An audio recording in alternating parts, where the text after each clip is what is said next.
And so with everything that you're doing combined with what's happening at the Capitol right now, I know you guys had a meeting planned with the speaker and pro tem along with Governor Stitt, and that didn't happen. Kind of where are those talks right now for you guys? Yeah, and great question. One of the things is it's an open invitation that we're working on, and we're talking about, we want the public to be more involved in this, and that's something that I think is great for the public to hear what the talks are. Where are the disagreements? The House has passed some incredible measures. The Senate has passed some incredible measures. The governor put forth a great plan as well, and it's really time for us to get a deal done. It's time for us to make sure that all parents have school choice and that schools are funded properly, and we're close, but we've got to get this deal done. And so that's where public conversations I always think are great. I think it's great to have the accountability of all of us, so where we're all saying this in public, where you can hear what our positions are. And so that's what I'm going to continue to advocate for. And again, we're having a lot of private conversations behind the scenes, but I'm going to continue to advocate for, let's talk about this publicly and let's kind of see where the differences are. And I'm very confident we can get to a decision, but this has to happen this session. Is that part of the politics versus government that now you're experiencing?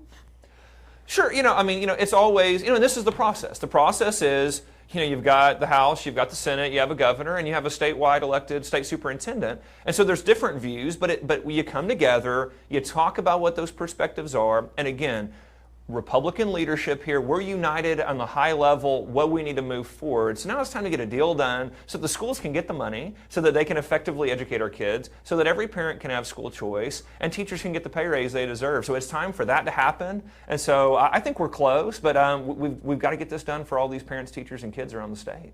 Yeah, we know that you're a big supporter of school choice, and even before you are in this position, and that's a part of both bills right now. Which one are you leaning towards? So, I like a lot of aspects of both of them. What I've been clear on from day one is it's got to be every parent. Every single parent has to have school choice. I don't like these carve-outs or cutouts to say, well, just this group of parents, whether it be geography or based on income. I think every parent should have that option, and I think every kid, as a teacher, I looked at every kid and tried to I looked at every kid and tried to ensure that every single one of them had a pathway to success and all the resources they need to be successful and look different for every kid. I think it's the same way when you talk about policy for the state. Every single child should have every opportunity of success. And so that's been my key to these kind of conversations is it's got to be every parent. Of course, I want all the money to follow the kid. So I'm always advocating for the whole portion to follow that child. And again, I think both sides are close. It sounds like you don't like the income-based changes in the Senate, though. They're cutting that down the more money that an Oklahoman makes. Right. I like universal. I want it to be every single family. I want every family to get it. Now, I will say, again, this is very fluid, and the Senate has talked about ways to kind of have a ceiling on it and kind of allow that to expand over time. So there's a lot of great negotiations, and I think that what we've got to ensure is that ultimately every parent has the option. And again, I think both sides are, they're saying that. Look, we do. We want to make it to where families all have access to it. It's a matter of how, when, what the timeline is maybe on that. But again, for me, I'm very straightforward. It's got to be all families, all the money. That's where I am in this. So you said all families, you want statewide access, but we see the majority of those private schools, not all 77 counties. They're in Tulsa, they're in Oklahoma City, and then a few other than that. How is that accessible for rural parents and rural students? Yeah, good question.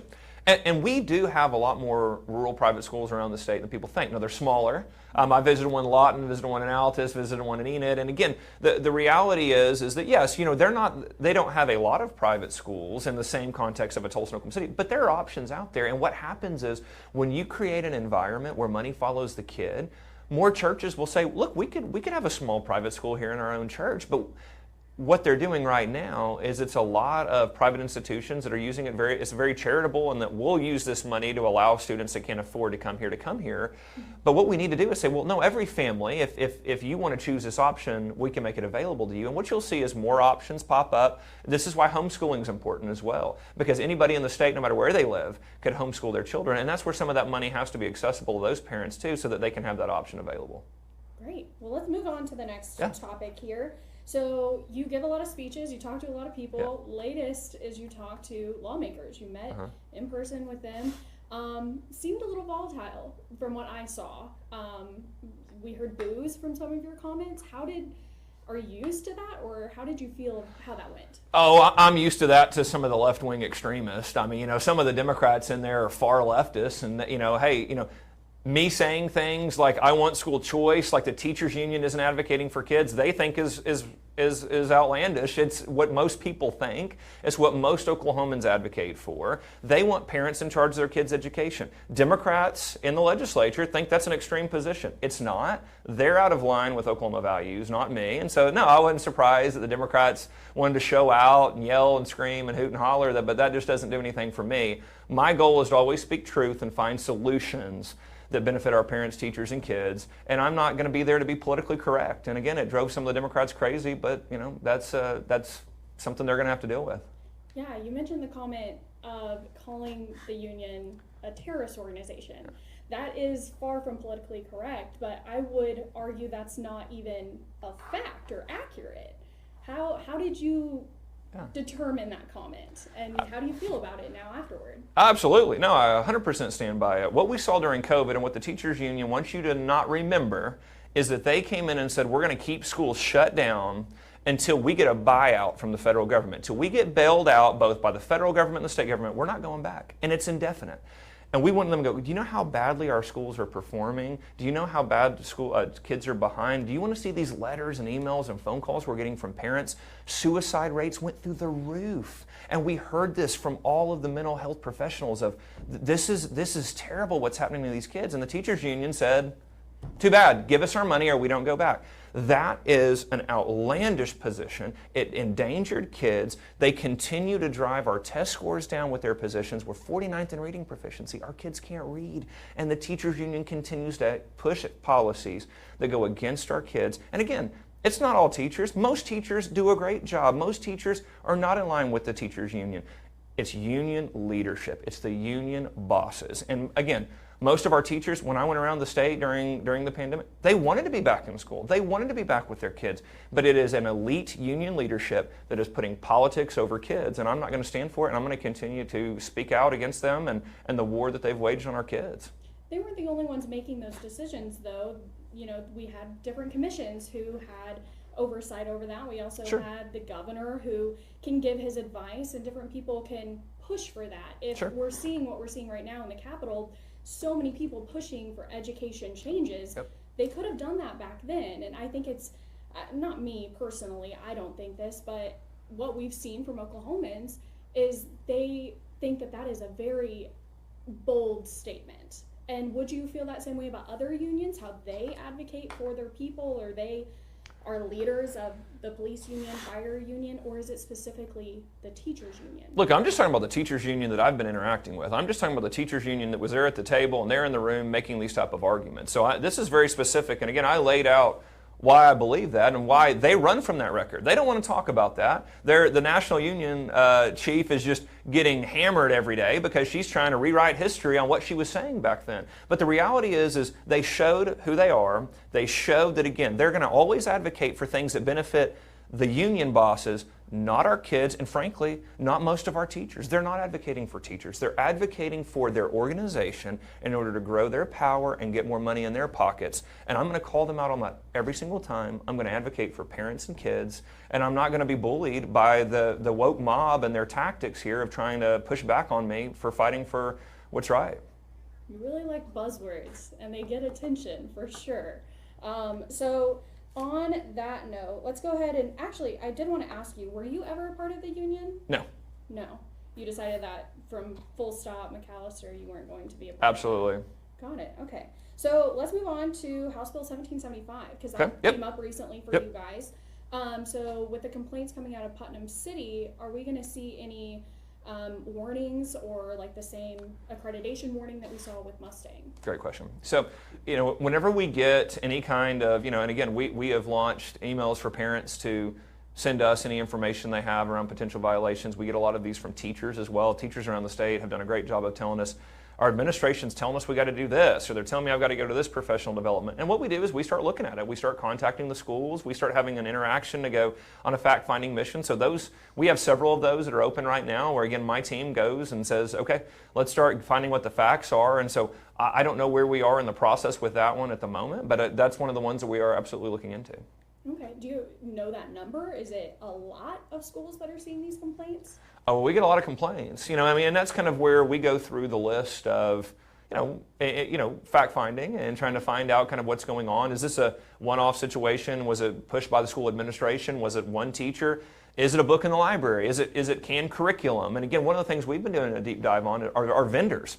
Frankly, I've had administrators and teachers just flag it for me of like, we're not doing this, but just so you know, in the latest copy of this book or this curriculum, we found this and we found that. And so a lot of it is districts have flagged it for us. And so that's one of the things we're continuing to look at, and we're going to continue to hold vendors accountable as part of this too, is we have vendors that push these things. And again, we've got a lot of great folks in our schools that go, hey, we ordered this and we got this instead. What's going on here? And so I continue to tell them, hey, send it on to me.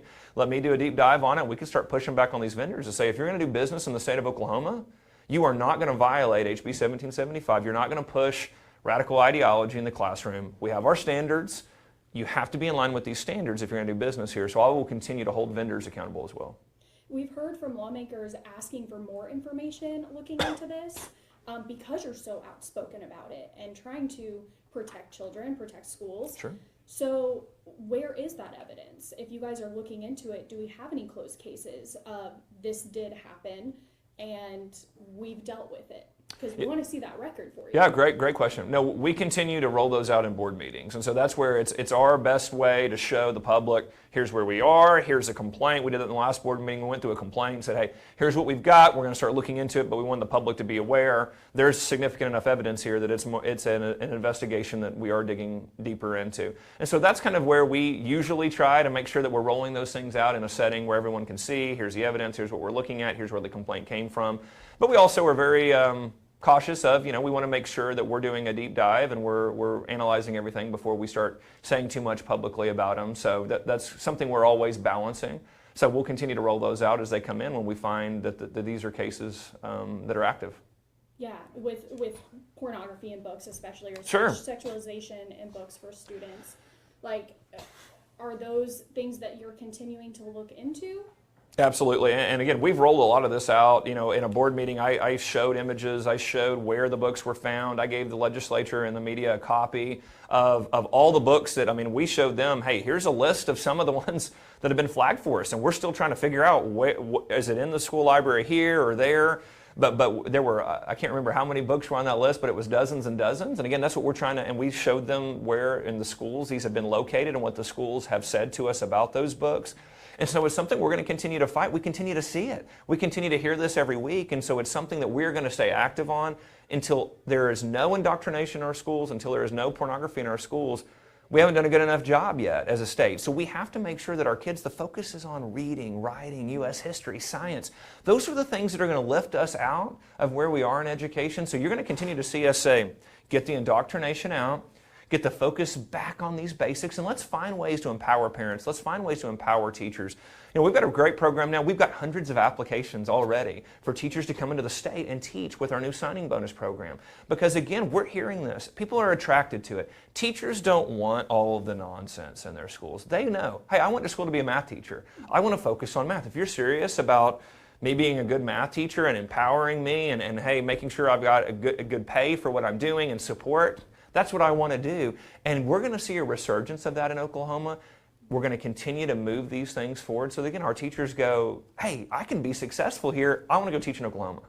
Well, your bold rhetoric talking about these certain things, couldn't that take the focus off of what you're trying to do when you say porn in schools? That Sure. gets people's attention. And so because there's so much focus on those certain things, could it take away from the good work that's being done and the progress that your department, or not your department, but that you and your office is making? Yeah, absolutely not. I think it actually helps, because what we've seen is most of our teachers do not want graphic material in our schools. Most of our teachers say, look, I don't want to have these conversations with kids. This isn't my role to talk to kids about sex when they're in early grades. It's not my job to go explain to a kid what it means to be transgender and ask them if they are or aren't. We don't want to. I came here to teach math. I came here to teach science. And what teachers are hearing from me is, I've got your back. I want you here in the classroom teaching those things. I'm not going to allow an administrator or a vendor or the teachers union to say, actually, We want you to become social justice warriors in the classroom. No, I'm going to say, no, I want you to be the best math teacher you can be. What do you need? We want you to get the resources. We want to give you signing bonuses. We launched a program last week that said you can make up to 6 figures and stay in the classroom. That's what I want for you great teachers. Inside a school setting, there is nobody who has a bigger impact on kids than a teacher. Study after study shows this. So what can we do to get the focus back on teaching? The other thing I've been talking a lot about is getting discipline back in schools. I've heard this from teachers all over the state it's just out of control. I'm trying, but we've got to get discipline back. We've got to get indoctrination out. We've got to get the resources and support on the basics so that teachers can get back to drilling that down and feel supported. And we're going to absolutely be a leader in education when we get these things done. To go back to the investigation process, sorry I've asked you a couple of questions on this, but I just want clarification, because if it is something that you've received so many complaints about, certain books, certain vendors sending this stuff, that seems like clear-cut evidence. Like, why are we hearing about the privilege walk from Putnam City, and we're hearing about that so soon, so quickly, but you've been in office for a few months now, and we haven't heard of that evidence. That list that you mentioned, from the one I saw, it was before you took office. So where are we seeing that now, because you have such a drive to get that out of the classroom? Yeah, we're happy to roll it out as things come to fruition, as there's some finality there. But again, our process is to do a deep dive. I'm not going to go out and say this is here when it's not there, or if it's been removed, or if the administration, and a lot of administrations tell us, you're right, it was here, and we've taken it out. And so, hey, that's great. And we've had that from all over the state. I was down in southeast Oklahoma a couple of weeks ago, and I had some administrators that they told me, and they showed me some of the books and said, hey, these came in, we bought this list, we bought kind of this group of books, and look at what came in with them. Well, we're not displaying those are gone, but we want to let you know. We get a lot of that as well. So again, what we want to see is we want it out of our schools. We will continue to be incredibly transparent with the public and let them know what we're getting, what we're seeing, and what we have verified is in the schools. And so that's a continued conversation. I have done a tremendous effort in showing the public, and again, trying to get the media, frankly, to show these books. I want this to be the conversation. People say, well, is it really pornography? Well, show the viewers. And the media has said, hey, look, we can't show that on TV. And I go, well, that's the point, is these are in some of our schools. We've got to get these things out. This is something that we should absolutely be able to do in Oklahoma. We are a state with very traditional conservative values. There's no reason for this to be in our schools. And so we've absolutely got to ensure that that's done, and we're going to continue to do that. I see. And one book that you've wanted to get back into schools is the Bible. Do you want to talk about that for a minute? Sure, yeah. Okay. So one of the things we've seen from radical leftists is they want every reference of God stricken from our history. They don't want any understanding of religious faith in the history of this country. And you can't understand American history without an understanding of what the founders believed, what was the role of faith in the Constitution, the Declaration, and the founders of this country. What role did faith have throughout our nation's history? That should absolutely be there. But what we continue to see from the radical left is, no, we want to remove all references to that. And that's not history. In our history, we should show kids the full history, and that's everything, okay? We're the greatest country in the history of the world because of the principles we were founded on. And our kids need to know that, and they need to be proud of that. Kids also need to know there were times in our history we did not live up to those core principles. And that's part of learning history as well, is you're going to have those great examples. You can tell I'm a history teacher, I kind of get going on this stuff. But you get the great examples from history that inspire kids. But you also have the examples that go, wow, those are times we did not live up to those standards, to those principles that our founders laid out. And so that is a holistic view of history that allow our kids to learn from it, that allow our kids to advance and ensure that we stay the greatest country in the history of the world. And again, I'm going to always fight when groups say, actually, because of our worldview, because we're so kind of left-leaning in our bent, well, we don't want mentions of religion in our history. Well, history is history. So, are you using it as a historical tool or as a tool to teach children this is faith and what you should know? Historical tool. Yeah, I mean, they need to know what that means by being endowed by your Creator. They need to know about the Great Awakening, the First Great Awakening, and its role in the Constitutional Convention. These are things that they need to know, and we can't block out parts of our history because a left-wing faction says, well, we don't want that part to be taught to our kids. And so my comments were very clearly, we've got to make sure that all of our history is there. This was a major part of our history. Kids need to understand that played a major role in American history. Do you think we need to bring other religious texts in so children can learn about that and how that has impacted immigration or different things that could have affected different areas of history in the U.S. or even just in Oklahoma? Sure. Whatever it was being done in history, and this is why I'm a huge believer in bringing primary sources in for kids. This is what they were reading back then. This is their journals. This is what they wrote. Here's what they said. Because again, first of all, it's very helpful academically because kids develop the critical thinking skills of reading and understanding and really putting themselves in their shoes. They get the context better that way.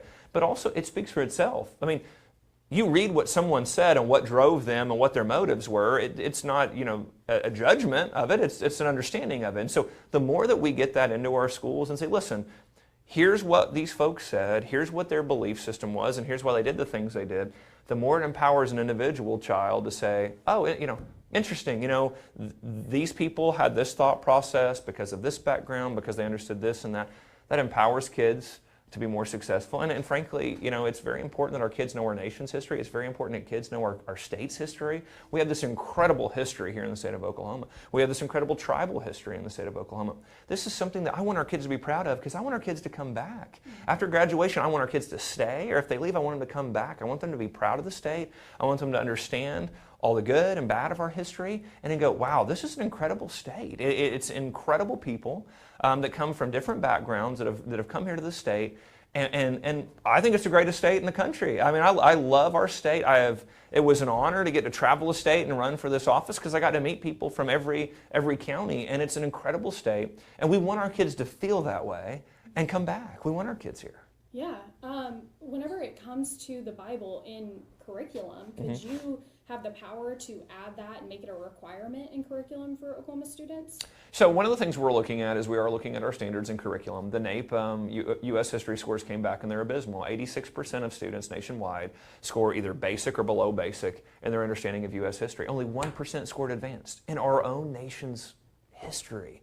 And again, we've got the teachers union and other groups that are pushing ideology instead of our real history. And again, Elon Musk just did an interview the other day on Bill Maher. Bill Maher is no conservative. And they're talking about what's going on in our schools. And they go, yeah, we had a kid that came and said, can you tell me one thing about George Washington? And they said, well, he's a slave owner. And they go, well, what else? Right, that is true, but what else? That's all that they could name. And again, do we need our kids to understand that aspect of our history too? Absolutely. But we've got to make sure that our kids are understanding those founding documents. How did they come into fruition? The Federalist Papers. What role did they have in the constitutional conventions? All of that should be conversations that are happening in our schools. We should have 80% of our kids should be advanced in U.S. history. If we don't know U.S. history, how is the public going to make decisions in elections moving forward so that we can still be a leader in the free world? This is a problem for the state, but it's a problem for the nation. We have to get U.S. history taught in our schools and an understanding of for all of our kids.